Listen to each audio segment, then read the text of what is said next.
Estamos contentos de que ya se está acabando el año, pero también de que va a haber un día en que vamos a estar predicando el Evangelio acá con los niños y con los padres de Semillitas. Entonces, pues yo les quería compartir eso también como motivo de oración. No lo tenemos todavía ahí en la semana como anuncio, pero sí lo tenemos como un anuncio para este mes. Que a fin de mes vamos a estar compartiendo el Evangelio el día domingo, el último domingo de este mes, creo que es 30, si no estoy mal.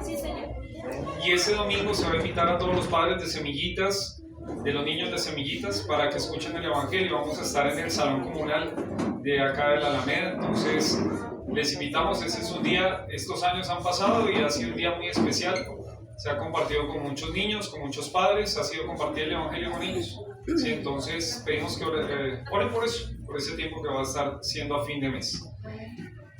Vamos hoy a retomar algo que empezamos el mes pasado, que es sectas heréticas. ¿Sí?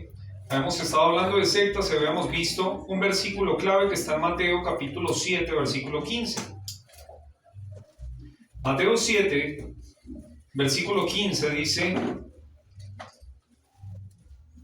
así: guardaos de los falsos profetas, que vienen a vosotros con vestidos de ovejas, pero por dentro son lobos rapaces. Habíamos hablado de que un profeta es un hombre que trae un mensaje de Dios.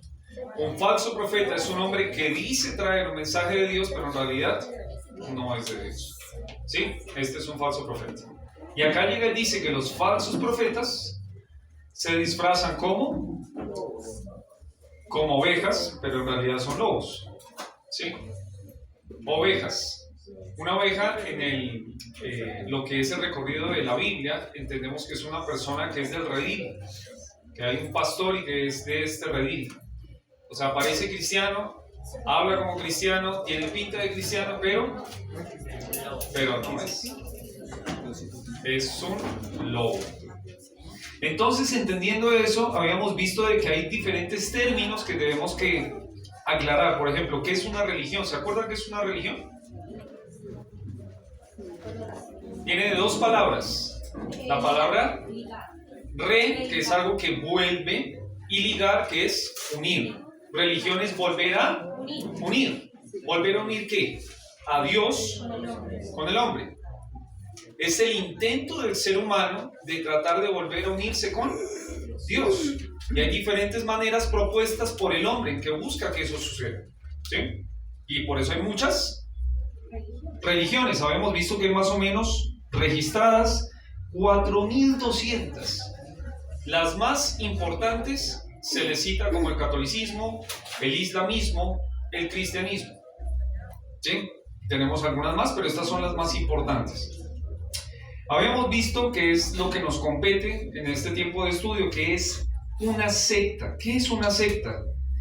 Dice allí, es una organización religiosa que usa la Biblia, no es que no la use, usa la Biblia sin considerar la autoridad para todo asunto de fe y de práctica, y que difiere mayormente en 4 puntos. ¿Cuáles son? Su punto de vista en cuanto a la Biblia, a la salvación. ¿Está ahí? Sí. A la Biblia, a la salvación, a la vida futura y a Jesucristo. Esos son los puntos de diferencia más grandes cuando uno quiere definir a una secta. Otra vez les digo, ¿usa la Biblia? Sí la usa, pero difiere notoriamente en lo que es el mensaje bíblico, mayormente en cuanto al uso de la Biblia, salvación, vida futura y Jesucristo. Ya habíamos visto también un versículo ahí que está en 2 de Corintios 11, versículos 3 y 4, dice: pero temo que como la serpiente con su astucia engañó a Eva, vuestros sentidos sean de alguna manera extraviados de la sincera fidelidad a Cristo. Porque si viene alguno, miren, ahí dice, predicando, o sea, sí predica, a otro Jesús, o sea, dice de Jesús, pero es otro que hemos predicado, y recibís otro espíritu del que habéis recibido. Usted, cuando conoce a Jesucristo, dice la Escritura que viene el Espíritu Santo a morar en su vida, pero acá dicen de otro espíritu, es otra cosa. Y aparte y termina, otro evangelio. Evangelio es buenas nuevas. Entonces ahí dice otro mensaje. Ahí usted tiene que tener cuidado, porque hay muchos que usan la Biblia, pero la usan mal. Esto es una secta. Y qué difícil es llamarle un grupo secta, ¿sí? Porque ya es una palabra bastante... Uy, usted es de una secta. Como que ya va a haber problemas, como que ya alguien va a querer responder de otra manera. Pero tenemos que dejar claro qué es una secta y que no estamos con esto tratando de ofender a la gente, sino dejar claro qué es. ¿Sí?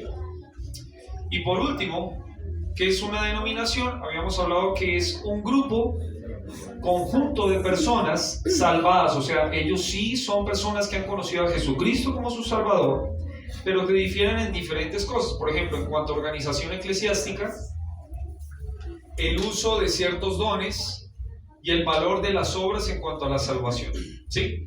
Mayormente, para que ustedes no se confundan, por ejemplo, hay grupos que en vez de tener pastor, tienen un anciano, ¿sí? Porque hay una interpretación bíblica que por ahí les dice, ¿sabe qué? Anciano. Que las mujeres vienen con un manto, ¿sí? Ese es un grupo, ¿sí? Entonces, pues hay ciertas bases bíblicas que ellos toman y dicen, es que, pues es así. Y diferimos en cuanto a estas cosas. Pero son personas que conocen a Jesucristo.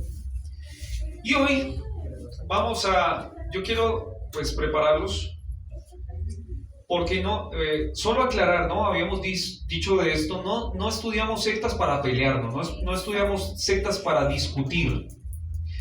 Estudiamos sectas para contrarrestar los argumentos del ataque del enemigo, eso sí. Por eso estamos estudiando sectas. Algunas personas a mí me preguntaban algo y me decían, pastor, ¿y qué respondo acá? ¿Sí? ¿Dónde dice esto en la Biblia? La idea es que ustedes estén preparados y sepan por qué compartimos lo que compartimos acá. Y si usted cree en esto, ¿por qué lo cree? Vamos a compartir por esto. Vamos a compartir también de sectas para rescatar a personas que están perdidas en errores, ¿sí? En cosas que les han enseñado y que creen que es así, pero no dice eso la Biblia, ¿sí? Hay personas que dicen, no, si usted se acuerda de ese versículo, ayúdate que yo te ayudaré, por ejemplo. ¿Eso está en la Biblia? No, eso no está en la Biblia. Usted tiene que conocer la Biblia, porque la Biblia no dice eso. Y cuando usted entonces empieza a estudiar, usted puede ayudar a personas que están viviendo en un error y que creen que todo está mal en una iglesia cristiana, todo lo contrario, a que puedan saber qué es lo que se comparte acá. Y bueno, vamos a seguir hablando de algo más de esto, pero pues esto ya lo hemos hablado. Hoy vamos a ver de un grupo que por ahí usted tiene familia. Yo estaba hablando con los jóvenes que estamos discipulando acá en la iglesia, y hablábamos de un grupo que yo sé que muchos de nosotros tenemos mucha familia, ¿sí? Incluso acá en el barrio predomina ese grupo. Y más aún, en nuestro país es el grupo más grande. ¿Sabe cuál grupo es este grupo? Vamos a ver allí, en la diapositiva que está puesta, alrededor del 78% de la población colombiana se considera católica. Según encuestas recientes del Departamento Administrativo Nacional de Estadística, DANE, esto significa que la gran mayoría de los colombianos se identifican con esta religión, aunque la cifra ha disminuido ligeramente en los últimos años. ¿Sí? Ahí hay algunos datos más. Me pareció interesante que CNN en español este año escribió una cita. Colombia tiene 45.3 millones de católicos. Son muchísimos. ¿Usted sabe cuántos católicos viven, o sea, cuántos colombianos vivimos aquí en Colombia? Estamos en un grupo mayoritariamente de católicos. Y en el mundo ocupamos el número 7 de países que tienen la mayor cantidad de creyentes de esta fe.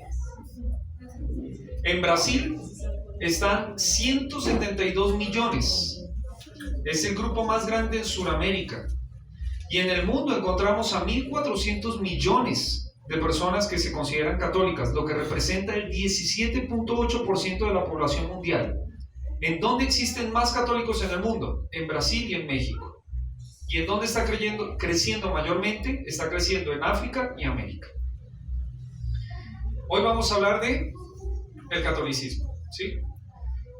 Y yo oraba al Señor porque, pues, primero, yo sé que muchos de ustedes vienen con familias o han salido y están hoy acá escuchando.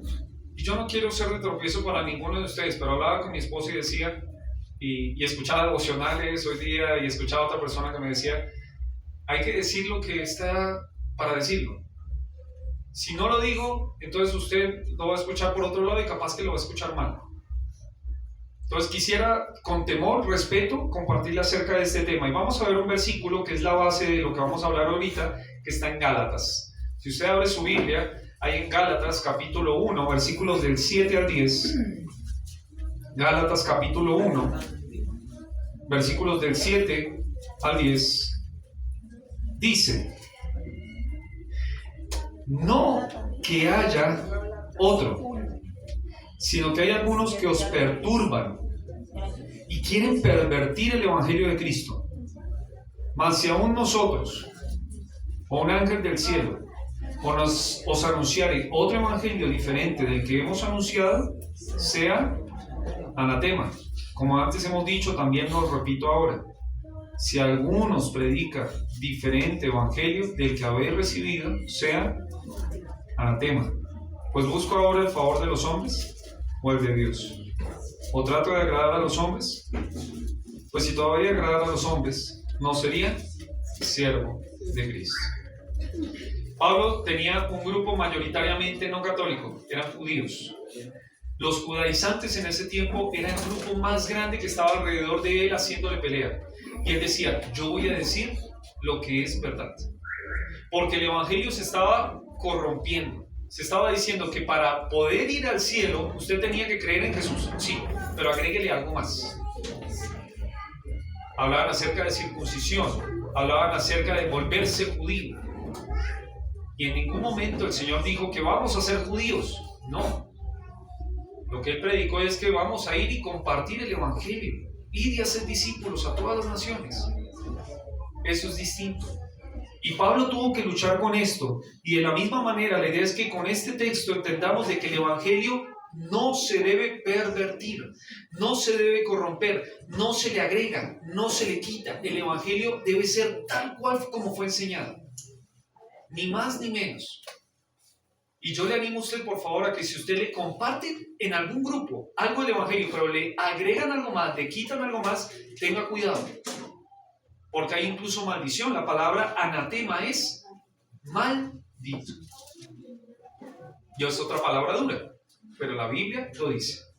Entonces vamos a empezar estudiando y vamos a empezar primero diciendo qué significa la palabra católico. ¿Sí? ¿Qué es católico? Católico es universal, con respecto a todo, general. ¿Sí? Viene de la palabra entero. Cuando se empezó, el uso de esta palabra no era algo malo, ¿sí? E incluso se utilizaba en grupos de la iglesia primitiva. ¿Por qué? Porque se decía de que había una sola iglesia y que entonces se estaba alcanzando a todo el mundo, la iglesia universal, ¿sí?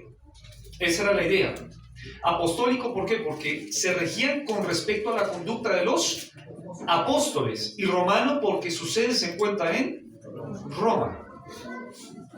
Encontré esto, traté de buscar información que me llegara de una página católica que diga que cómo es esto, ¿no? Entonces, por ejemplo, decían que un verdadero católico es aquel que está bautizado en la iglesia, que se suscribe a las normas, a tradiciones, por ejemplo, ir cada domingo a la iglesia, confirmarse, participar de las peregrinaciones y fiestas de la iglesia. Encontré en otro texto que decía que una persona se vuelve católica al bautizarse, ¿sí? No sé, o sea, yo tengo familia católica, pero no he estado en una iglesia católica, por eso he estado buscando la mayor información de otros lugares, y esto es lo que publican. Dice, tomado de L.A. Catholics, una persona se dice que tiene la plena comunión de la iglesia católica es cuando ha recibido los 3 sacramentos, que son bautismo, confirmación y Eucaristía, ¿sí?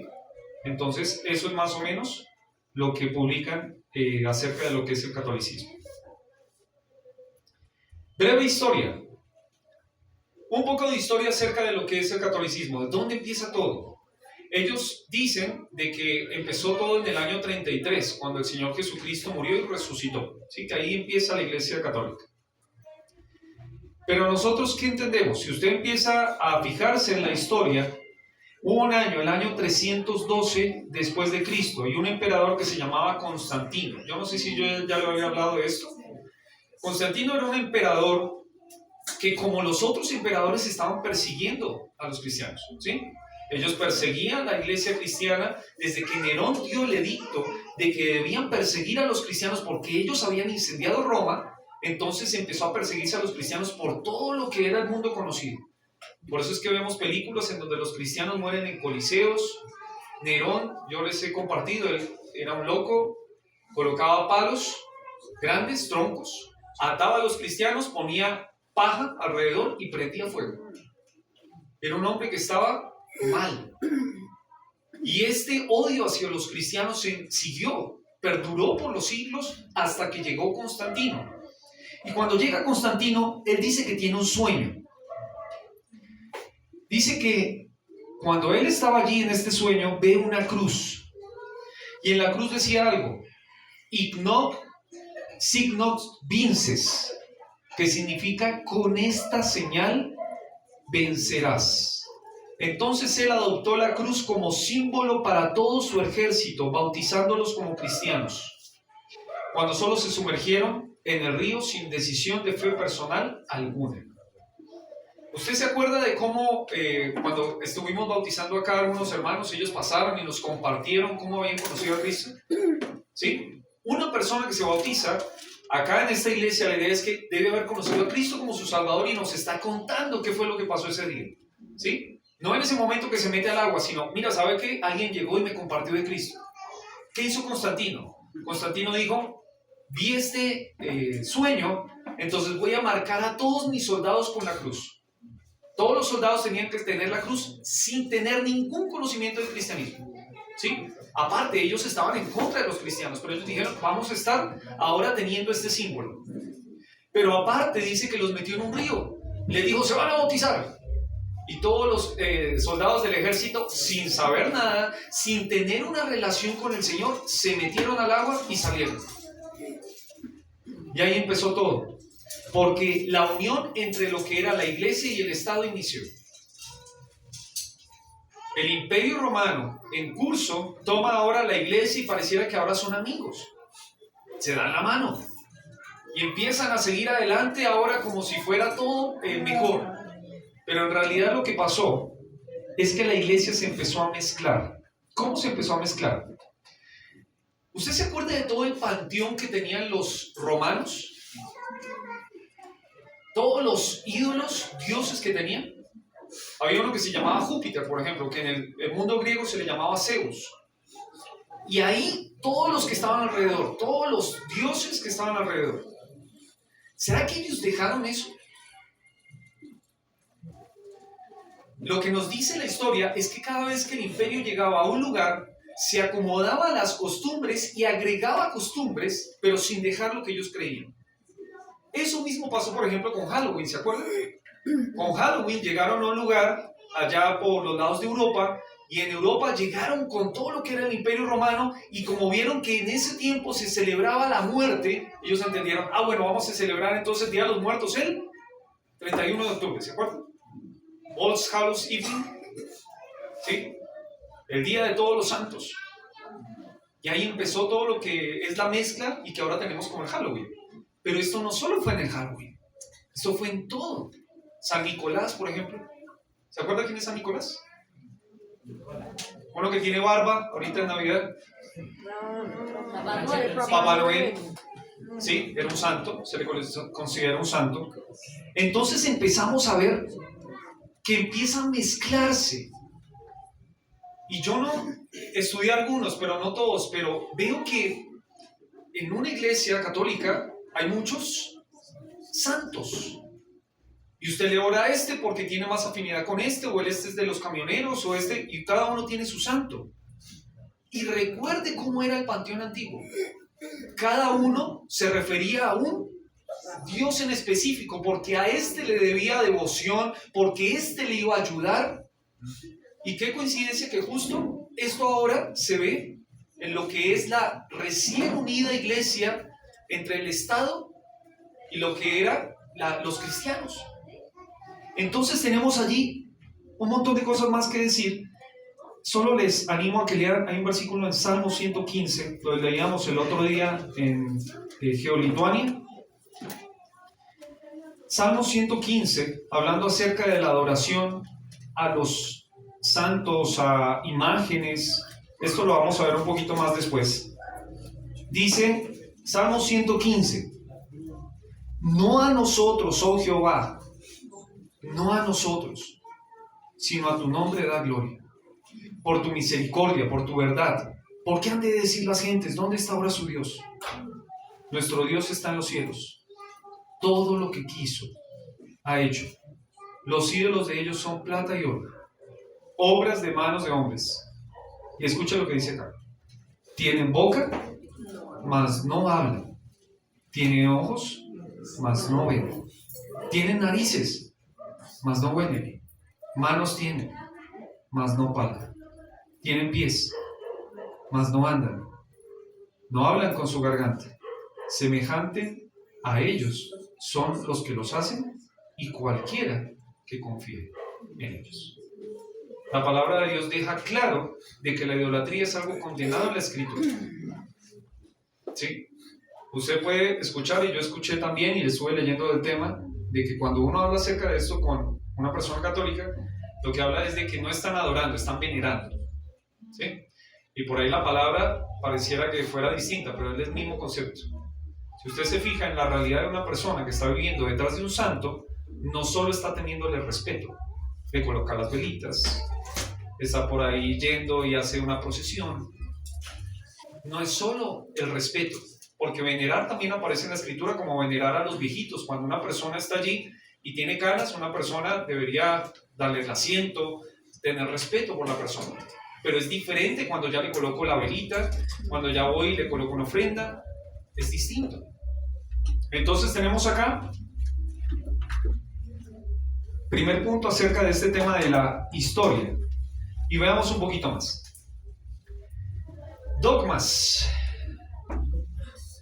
Dogmas de la Iglesia Católica y los años en que fueron aprobados estos dogmas. ¿Un dogma qué es? Un dogma es algo que no se discute. Un dogma es una verdad que se llegó a esa verdad y simplemente se dijo ahora, esto es así. ¿Sí? ¿A qué conclusiones ha llegado la Iglesia Católica a raíz de todos los años? Miren lo que pasó en el año 381. Se organizó el culto a María. En el año 381 se empieza a adorar a María. En el año 593 después de Cristo se introduce la doctrina del purgatorio. En el año 787 se empieza el culto a las imágenes y reliquias. En el año 1100 se instituye el sacrificio de la misa. En el año 1123 se habla acerca del celibato de los sacerdotes, o sea que los sacerdotes no se pueden casar. En el año 1215 se habla de la transubstanciación. ¿Qué es eso? De que cuando tomamos la cena, realmente se vuelve ese jugo en la sangre de Cristo y el pan en el cuerpo de Cristo. En el año 1439 se estableció la doctrina del purgatorio, declarado como artículo de fe. En el año 1545 se estableció la autoridad de la tradición eclesiástica en igualdad con la Biblia. ¿Qué es esto? Ya lo vamos a ver en un momento. Que si la iglesia dice algo, así es, más allá de lo que dice la Biblia, porque por ahí la interpretación que usted le da no es la correcta, entonces la tradición es la que vale. ¿Sí? Uno más, la Inmaculada Concepción de María, 1854. Eso lo vamos a ver después, pero es la idea de que María nació sin pecado. En 1870, la infalibilidad infalibilidad del Papa. Que el Papa no se equivoque. ¿Sí? Esa es la idea. El Papa no se equivoca. Por último, 1950, la Asunción de María, declarada como artículo de fe. Algo que yo encontré hace poco es que en el año, creo que ahorita con Francisco, dijeron de que no se debía decir a María corredentora con Jesucristo. ¿Sí? Esto es algo que por ahí a mí me llamó la atención, porque pues hay verdad en esto. ¿Sí? María no es corredentora. ¿Sí? Entonces, pues es algo que empezó a cambiar, pero estos son los dogmas que hasta el momento están vigentes. Usted puede entrar en una página y ver cuántos de estos están ahorita vigentes, ¿sí? Hay los dogmas marianos. Los dogmas marianos son los dogmas que tienen que ver con María y que justo vamos a estar estudiándolos un poquito más después. Sobre la Biblia, como hemos dicho, vamos a empezar a estudiar sectas heréticas, estudiando lo que dice sobre la Biblia este grupo, sobre Jesucristo, sobre la vida futura y, perdón que se me olvidó el otro, sobre la salvación. Muchas gracias. Entonces vamos a empezar primero viendo qué dice la Iglesia Católica acerca de la Biblia. Si alguno por favor me ayuda a leer lo primero que dice ahí, si se puede leer. ¿Sí está ahí? Sí. Dice la primera rayita, nada más. Dice sobre la Biblia. Afirman que son los depositarios de la palabra de Dios y que tienen el derecho de enseñarla. Primer punto. La Iglesia Católica afirma de que ellos son los que son los dueños de la Escritura y que entonces tienen el derecho de enseñarla. ¿Qué pasó con esto? Esto no sería malo si se hiciera bien, ¿sí? Nosotros amamos la Escritura, yo amo la Escritura. Pero ¿cuál es el punto? El punto es de que hubo un tiempo, sobre todo en el tiempo del oscurantismo, ¿sí?, en que la Iglesia Católica daba, por ejemplo, las misas en latín, ¿sí? Y la gente escuchaba el latín y no entendía nada. Y cuando se llegaba a enseñar algo, la gente pues decía, sí, es así, porque la Iglesia lo está diciendo. Y no se estudiaba nada más. Y me gustaría, por favor, que lea un versículo en 2 de Pedro. Mire lo que dice 2 de Pedro,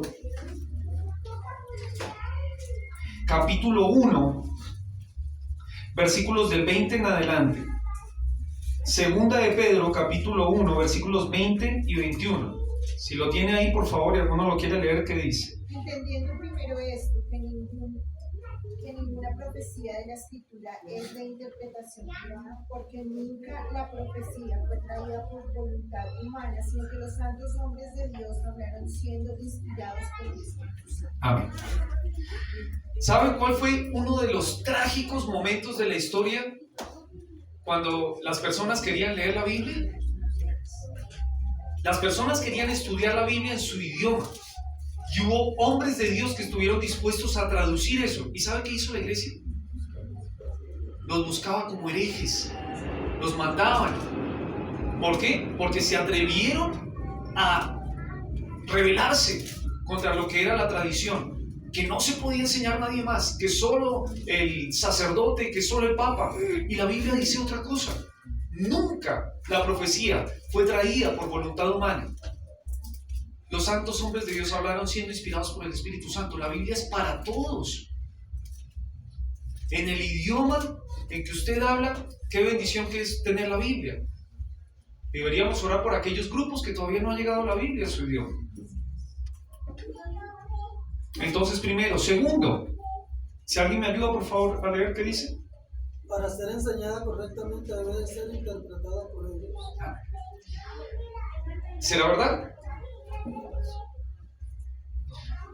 Incluso hoy con el hermano Luis y el hermano Edgar en el teléfono estábamos hablando y hablábamos acerca de los bereanos. ¿Usted sabe quiénes eran los bereanos? Luis, ¿quiénes eran los bereanos? No me acuerdo.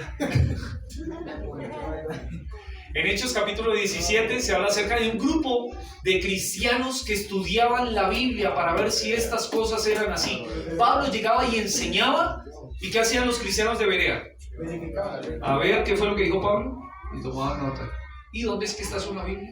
Y buscaban. ¿Sabe qué debería usted hacer acá? Lo mismo.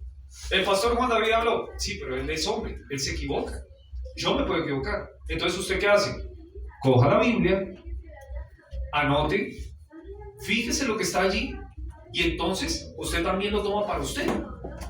¿Sí?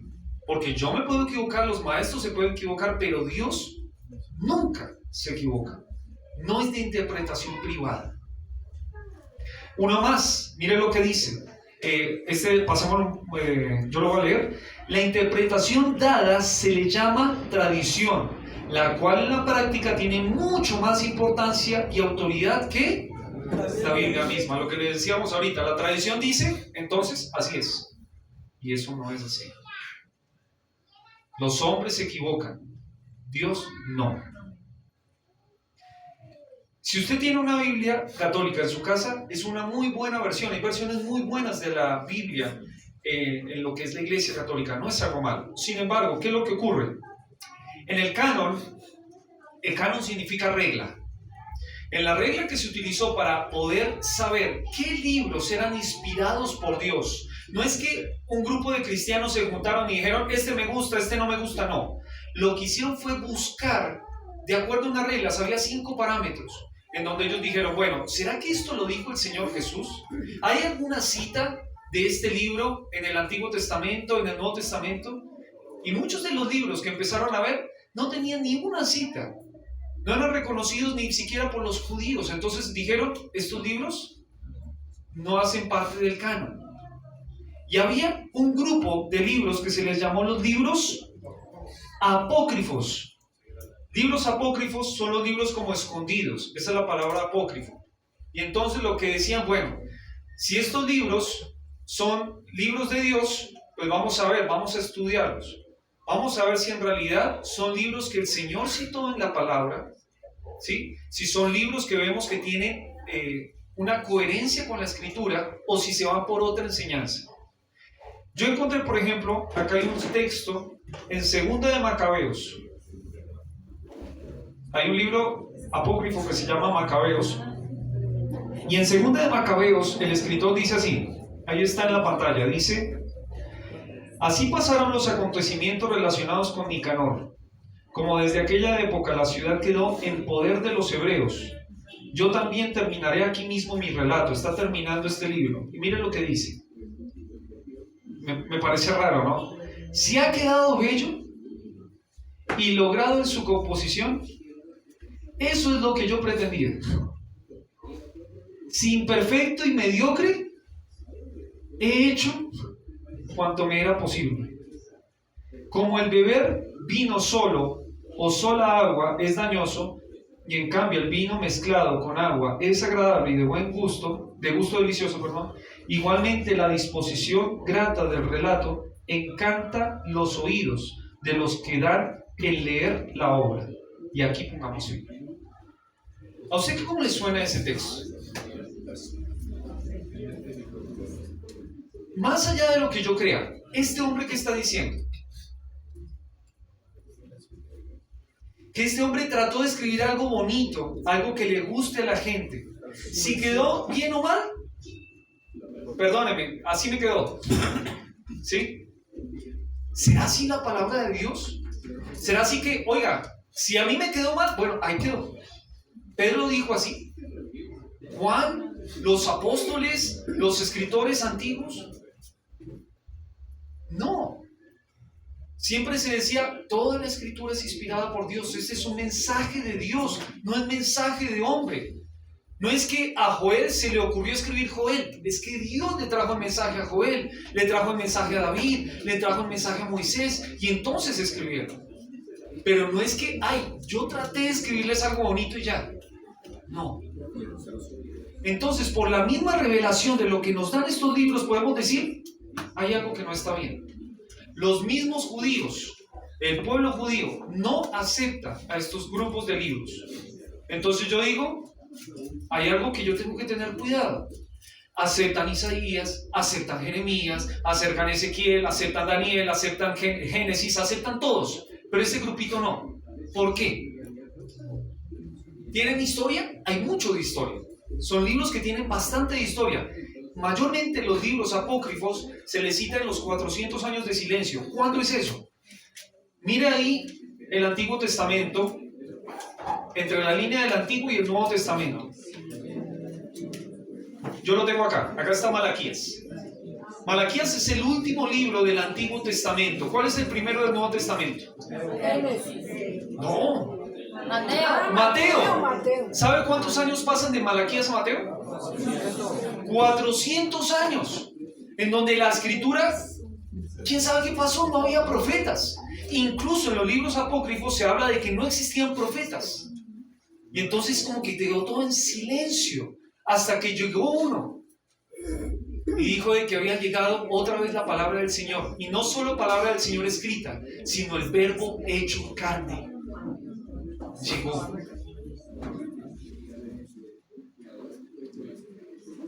Algunas cosas más. Contienen doctrinas que contradicen las escrituras.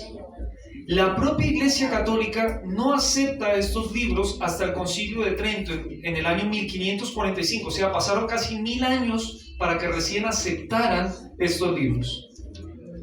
Y hay muchas cosas que se cuentan en los libros apócrifos que no concuerdan con espíritu ni con puntos de vista de las grandes verdades bíblicas. Terminamos.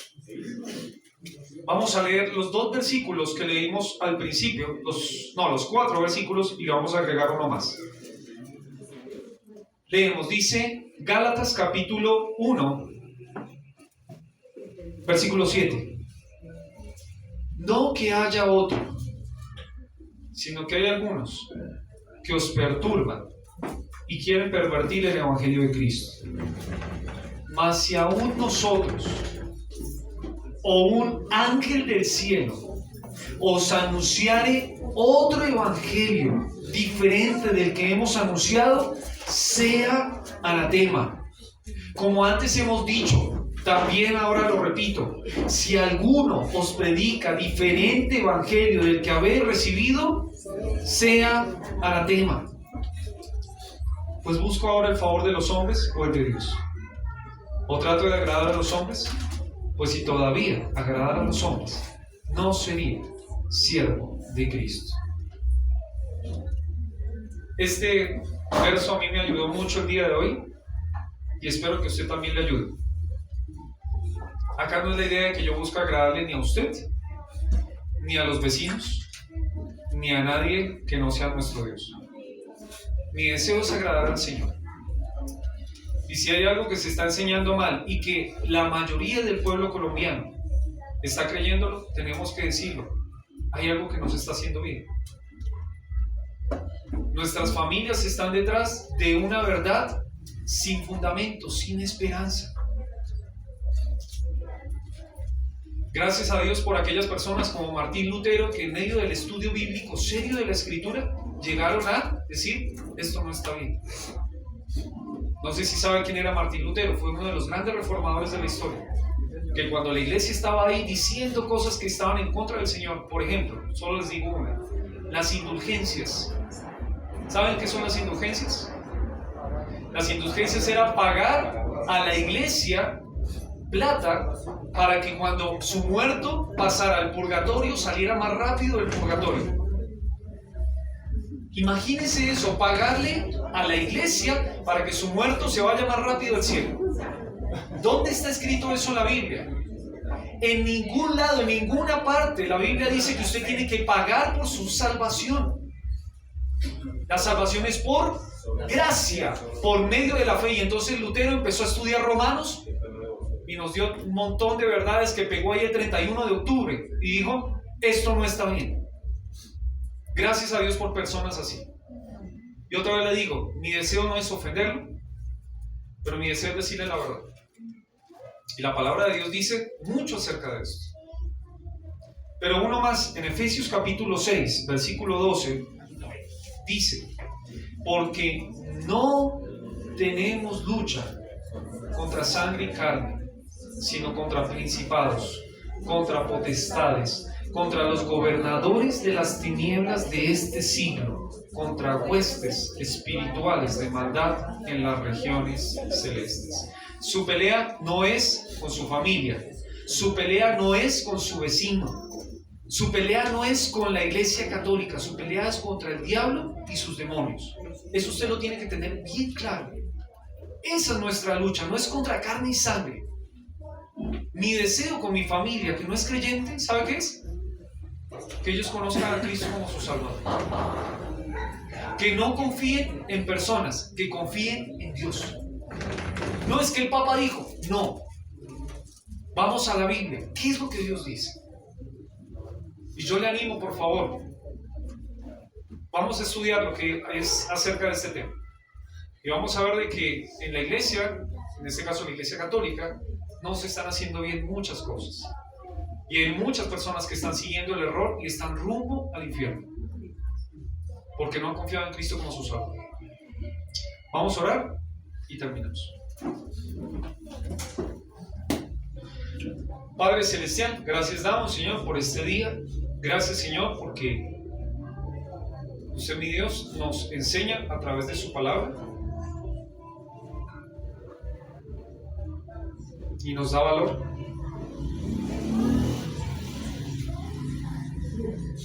Porque entendemos que nuestro país, nuestro hermoso Colombia y el mundo en general tienen muchas personas que no han conocido a Cristo como su Salvador. Tienen personas que les han enseñado cosas que son doctrinas de hombres. Preferencias. Como leíamos hoy en la mañana, se amontonan personas buscando gente que les hable como a ellos les gusta, pero no como lo dice la Escritura. Y rogamos, Señor, para que nosotros podamos entender a través de su palabra qué se está haciendo mal, qué se está enseñando mal.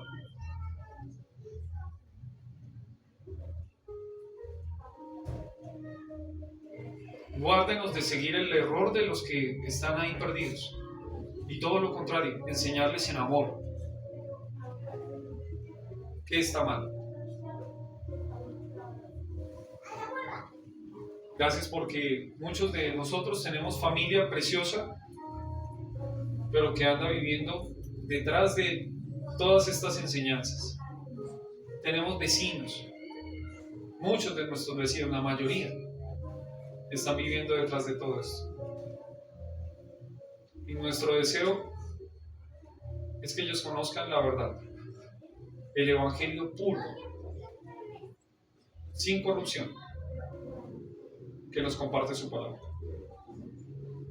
Gracias por este tiempo. Y ruego, Señor, para que usted traiga convicción al corazón y claridad en aquellas cosas por ahí que no se han entendido bien. Dejamos el resto de esta mañana en sus manos, en el nombre del Señor Jesús. Amén. Iglesia, tenemos 10 minuticos para compartir, ¿sí?